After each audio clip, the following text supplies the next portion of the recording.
Ho fatto sempre il meglio che potevo, la fame, lo zelo, l'assenza di ego, coscienza di zeno al servizio degli altri. Mi sono messo da parte per non contrariarti. Non ho dato tempo a certi tagli di cicatrizzarsi. Non volevo cazzi né problemi, ma solo fare del bene, giuro.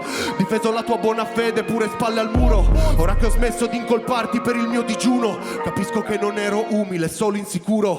Ora le spalle sono più forti, ora lo sguardo punta avanti. L'anno scorso ti avrei dedicato un dissing, ma l'inchiostro non lo sprechi quando vedi i tuoi 30 anni. Plot twist, ne vorrei ancora come Oliver. Non voglio trovarmi ancora alle solite nel girone degli emergenti tra selfie e branding che fanno i corsi di facchinetti per i followers. Arthur Fleck, sorridenti e tristi, ti sembrano entusiasti ma fidati è solo maschera. Mi ripeto, fai cisti, non legarti a questi tranquilli e remissivi fino ai banchi della Caritas. Non parlo a Bambera, tipo cane che abbaia. Non alzo la voce soltanto per metterti caga, ma nemmeno far finta che l'arte non sia Baghdad, che la gente si impicca se non porta il pane a casa. Al successo d'ore sguardi, zero contenuto.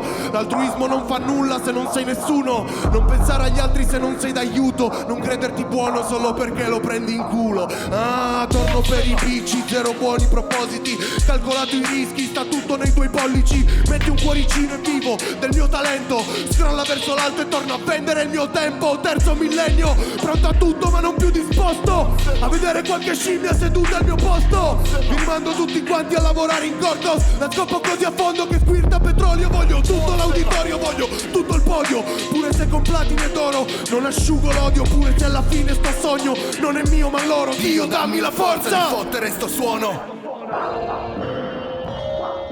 Per tutte quelle volte che mi son lasciato perdere, rendila invincibile, fammi vulnerabile per sentirmi uomo. Tengo male tua altezza a palle da quando ho iniziato. Non venirmi a dire che è solo sindrome del predestinato.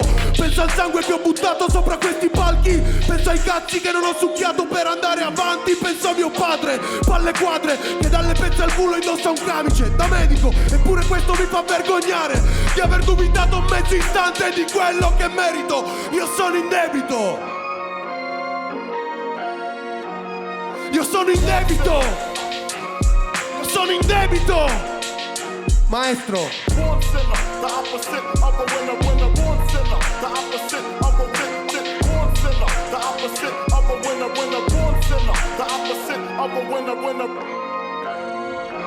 Grazie.